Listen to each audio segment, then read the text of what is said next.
Archaeologists digging on the Greek island of Crete found painted walls so vivid, so technically refined. They initially refused to believe they were ancient. The colours were too bright, the figures too graceful. These frescoes depicted a civilization that had mastered plumbing, urban planning, and long-distance trade more than 1,000 years before classical Greece existed. Then they found the ash, a layer of volcanic debris buried across the entire eastern Mediterranean, marking the moment this civilization effectively ended. No invasion, no gradual decline, just a society at the peak of its power, and then silence. Based on archaeological excavations and geological analysis, this is the story of the Minoans, the most advanced Bronze Age civilization in Europe, and how a single geological event erased them so completely that the memory of what they were may have become the foundation of one of the most enduring myths in Western culture. Long before Athens built its Parthenon, a civilization was flourishing on the island of Crete that the rest of the Bronze Age world would have recognized immediately as something different.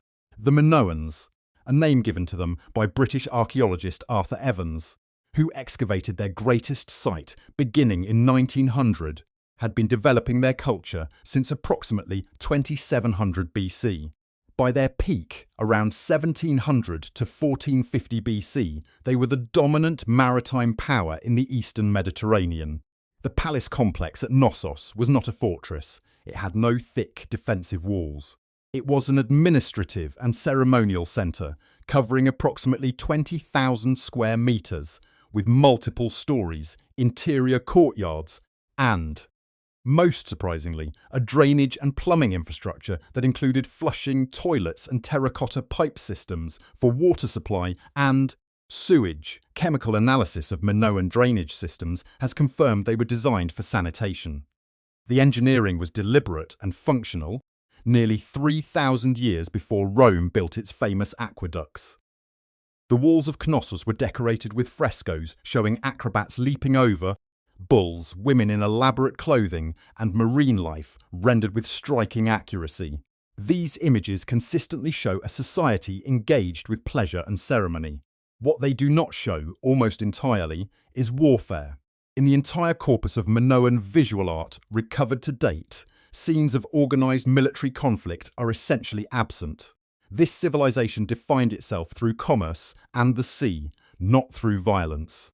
Archaeological evidence of Minoan goods has been found in Egypt, the Levant, Cyprus, and mainland Greece. Egyptian tomb paintings from the 18th dynasty depict figures carrying objects in a style Egyptologists have identified as specifically Minoan. These were not isolated island people. They were connected, prosperous, and by any reasonable measure of Bronze Age civilization, extraordinarily advanced. About 110 kilometres north of Crete, a volcanic island sat in the middle of the Aegean Sea. Today it is called Santorini, white buildings on dark cliffs curving around a deep blue caldera. That caldera is the scar left by what happened sometime between 1650 and 1500 BC. What is not debated is the scale. The Minoan eruption of Thera was one of the largest volcanic events in human history. Before the eruption, Thera was a prosperous island with a substantial town called Akrotiri on its southern end. Excavations at Akrotiri, led by Greek archaeologist Spyridon Marinatos beginning in the 1960s, revealed a site preserved by volcanic ash comparable to Pompeii. Multi-storey buildings, still standing to their second floors. Sophisticated frescoes in near-perfect condition. A complete picture of Bronze Age urban life, frozen in place. What the excavations also revealed is that the inhabitants had warning. Unlike Pompeii, Akrotiri contains almost no human remains. The population left before the worst happened. Geological analysis shows a sequence of earthquake damage preceding the eruption. The volcanic unrest that typically signals a major event weeks or months in advance. The people of Akrotiri read those signs and evacuated. Where they went afterward is unknown. But that they left tells us this civilization was paying attention to the natural world and knew when it was telling them to move. Geologists estimate the eruption ejected between 30 and 80 cubic kilometres of material, roughly 4 times more powerful than the 1883 Krakatoa eruption, which was heard 4,800 kilometres away and caused global temperature drops measurable in tree ring records from California. Thera would have been audible across the entire Mediterranean. Reconstructing the Minoan eruption requires combining geological analysis with physical modelling of volcanic dynamics. What emerges is not a single event, but a cascade of destruction unfolding over hours and possibly days. The eruption column at Thera is estimated to have reached between 30 and 35 kilometres in height, above the troposphere, into the stratosphere, where material can remain suspended for years and circle the globe.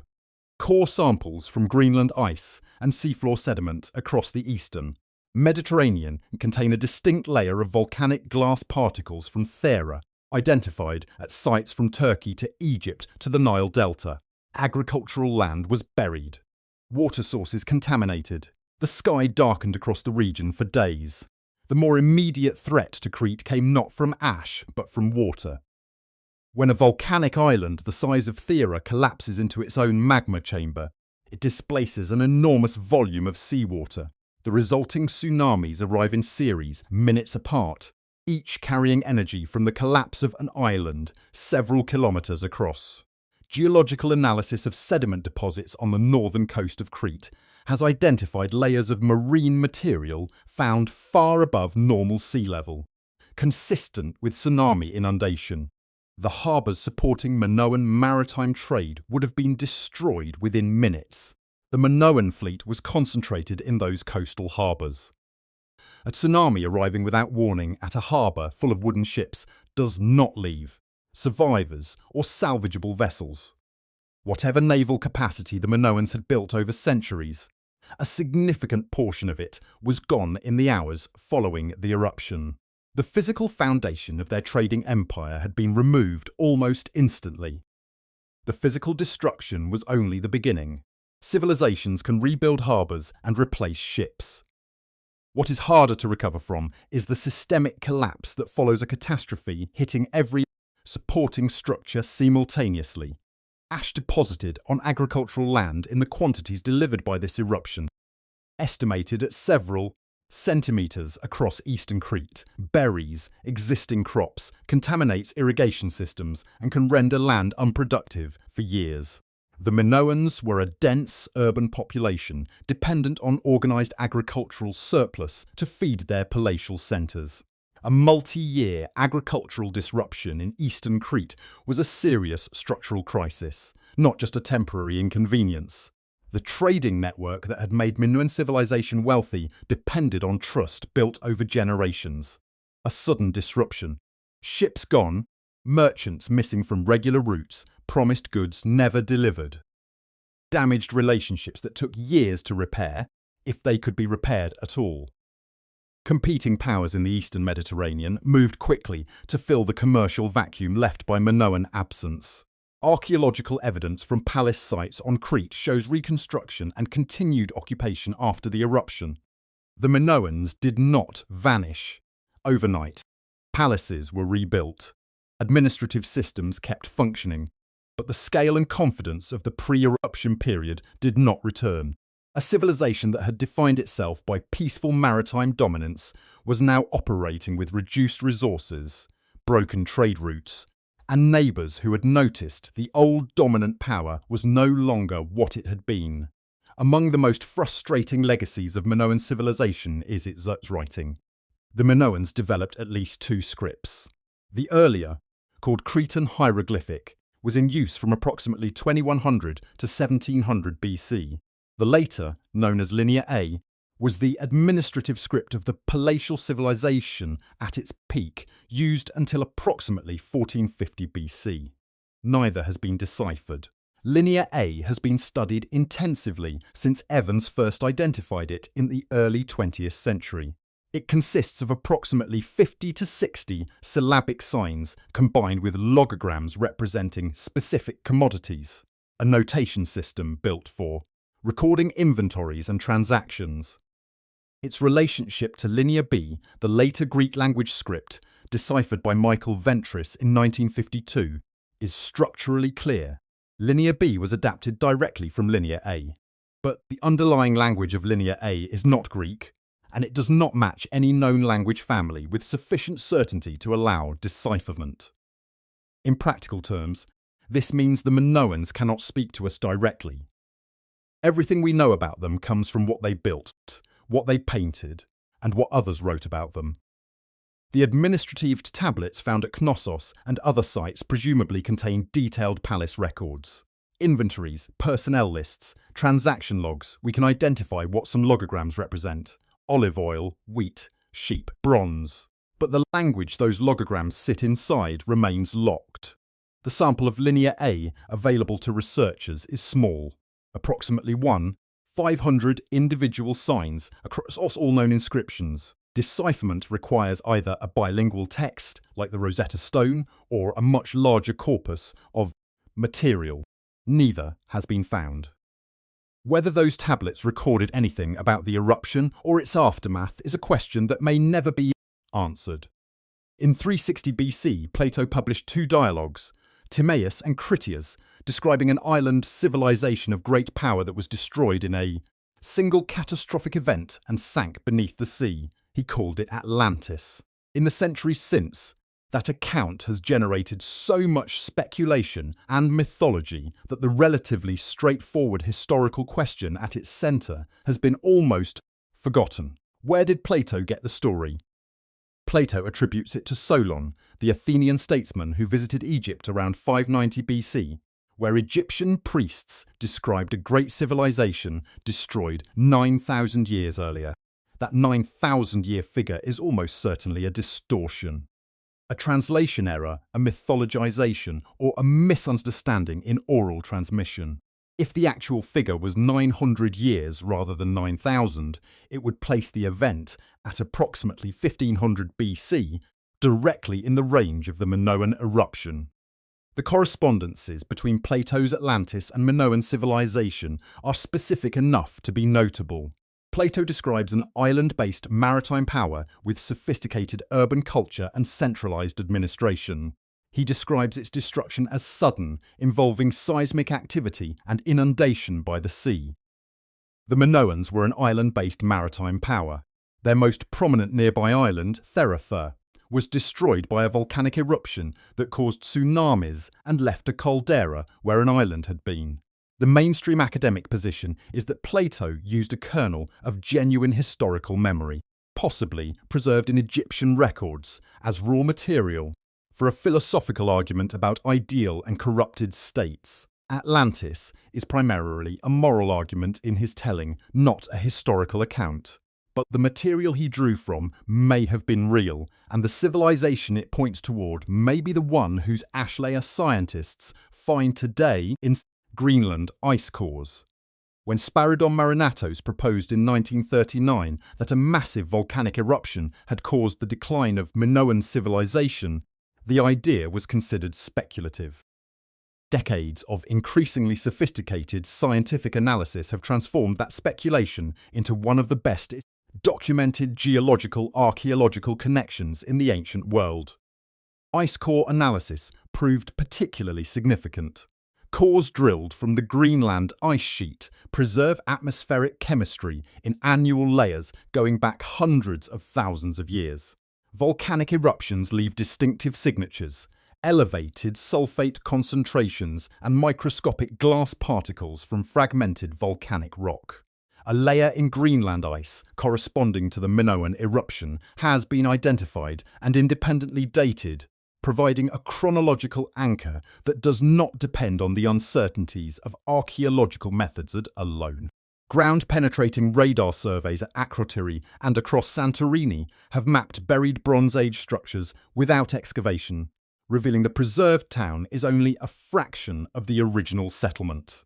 Tephra analysis, the study of volcanic ash layers, has allowed researchers to calculate the eruption's volume and dispersal with increasing precision, identifying Thera ash in sediment cores from across the eastern Mediterranean and confirming the full geographical reach of the Atmospheric disruption.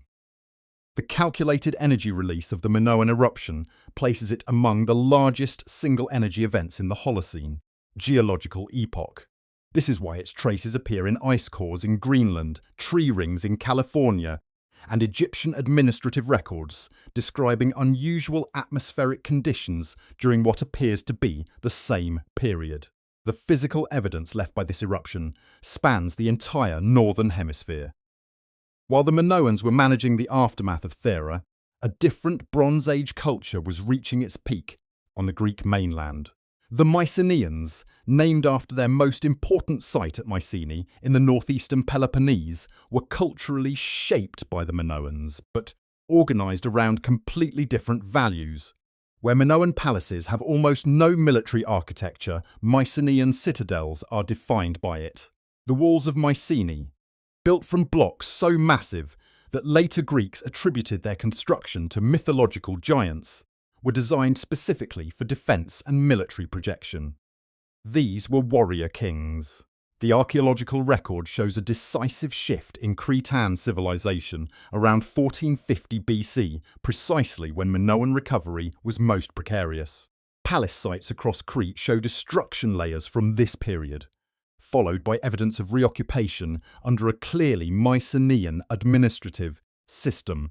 The Linear B tablets found at Knossos, written in Greek, not the undeciphered Minoan language, date to this post-takeover period.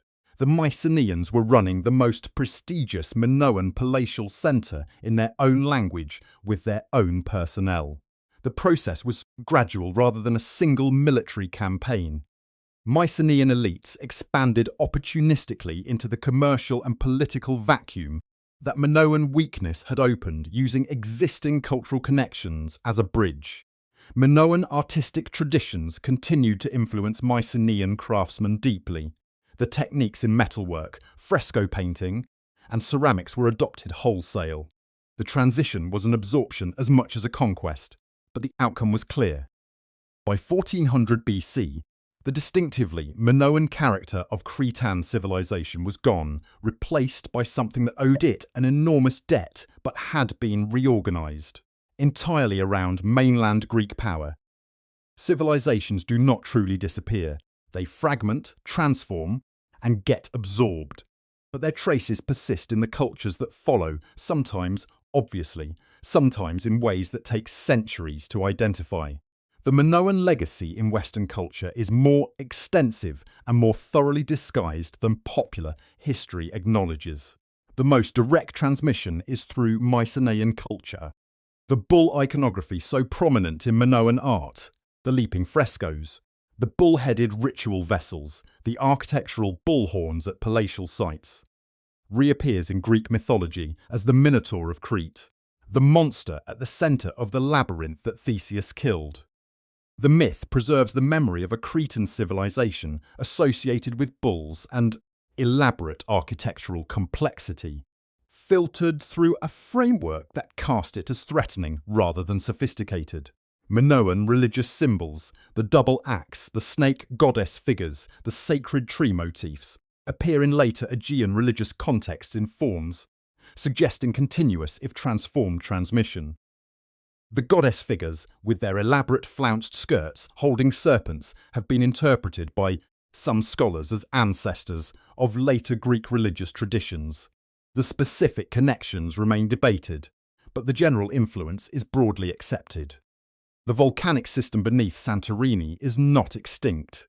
The caldera that defines the island's famous shape is the surface expression of a magmatic system that remains active. Greek and international volcanological agencies monitor Thera continuously because what happened once can happen again. The scientific community takes that possibility seriously as an ongoing hazard for the modern population and the millions of tourists who visit each year, drawn with considerable irony by the beauty of the destruction their ancient predecessors left behind. The Minoan story resists the easy moral that popular history tries to impose on ancient catastrophes. This was not a tale of hubris punished or inevitable decline. The Minoans were not destroyed by their own failures. They were overwhelmed by a geological event that no civilization in any era could have survived intact.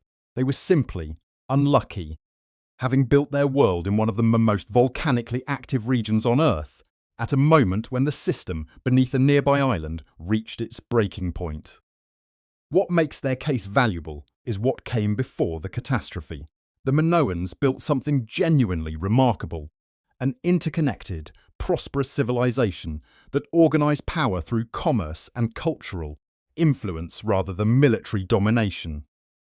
The absence of defensive architecture at their palatial centres is not an oversight. It is a structural choice, embedded in how they organised their society and their relationships with neighbours. That choice produced a way of living that their art still communicates clearly across nearly 4,000 years.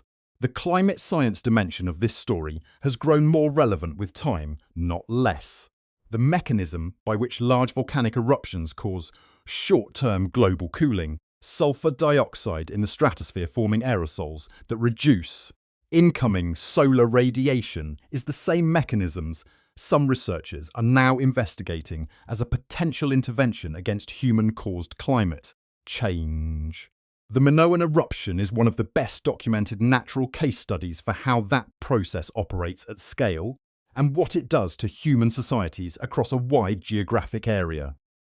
The people of Akrotiri read the warning signs Thera was giving them and got out in time. The civilization around them could not respond at that scale. We have better instruments now: volcanic monitoring systems, atmospheric sensors, climate models, satellite observation. We can detect warnings that Bronze Age people never could. The only question is whether we are paying as close attention as those Akrotiri residents were, and whether the institutions around us are capable of acting on what the warning signs say.